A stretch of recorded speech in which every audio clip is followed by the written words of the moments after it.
वैशाली अनुष्का रेसिपीमध्ये आज आपण पाहणार आहोत साजूक तुपातले बेसनाचे लाडू. खायला तेवढेच चविष्ट आणि पौष्टिक. चला तर त्याला लागणारे साहित्य: 2 वाट्या बेसन, अर्धी वाटी रवा, 1 वाटी तूप, 1 वाटी साखर. चला तर बेसन भाजण्यासाठी 2 चमचे तूप टाकून घेऊया.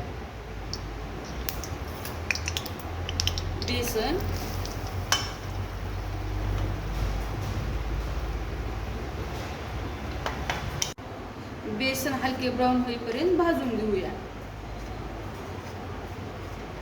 तर आपले बेसन भाजून झाले. चला तर आपण बेसन पीठ ताटात काढून घेतले. आपण वापस कढईत 2 चमचे तूप टाकू आणि रवा भाजून घेऊ. रव्याला आपण हलके ब्राऊन होईपर्यंत भाजायचे. चला, रवा भाजून झाला आहे. बेसनात काढून घेऊ.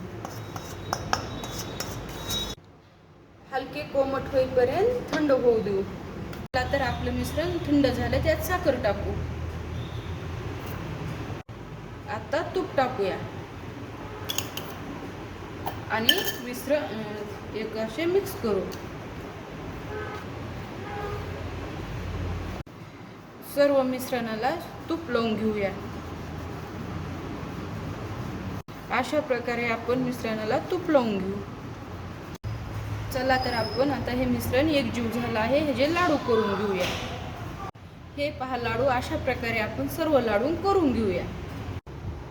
अशा प्रकारे आपले सर्व लाडू करून तयार. अशाच न्यू रेसिपी पाहण्यासाठी माझ्या चॅनलला सबस्क्राईब करा. Bye bye. परत भेटूया नवीन रेसिपी सोबत.